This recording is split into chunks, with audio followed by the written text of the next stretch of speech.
Once your job is complete, make sure to mark it as ready to invoice, as shown in our back costing video. You'll then see the job appear in the invoicing column. To begin, open the job card and click on the invoicing button on the left under the Tools section.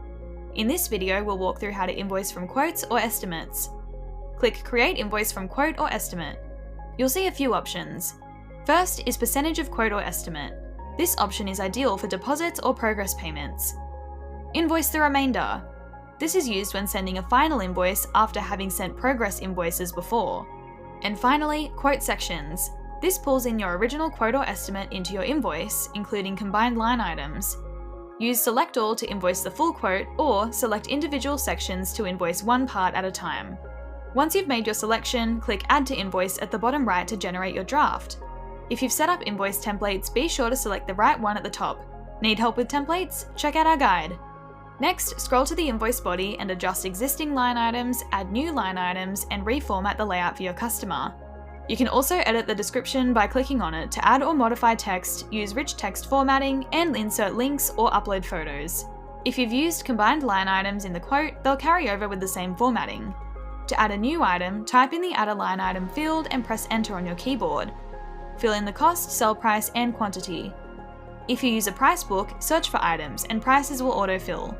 Don't forget to check that every line item has the correct sales account code attached to it by clicking on the icon on the left-hand side. To combine multiple line items, tick the ones you want, click Bulk Actions, Combine to one line, and give the combined item a custom title. Your customer will only see this single line, but you can still view the full breakdown in Fergus. Now, use Preview mode in the top right to see how the invoice will appear to your customer.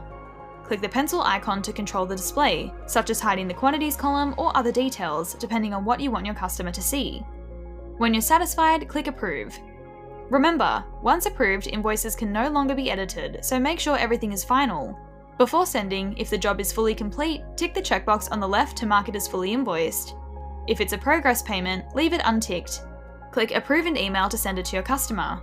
You'll land on the email template screen, where you can make final text adjustments and attach files or photos from the job. Just keep in mind attachments are limited, as the email size can only be as large as a standard email. If your accounting software is connected, the invoice will automatically sync once sent. You'll see the invoice move to the Payments column. Green means it's within payment terms, and red means it's overdue.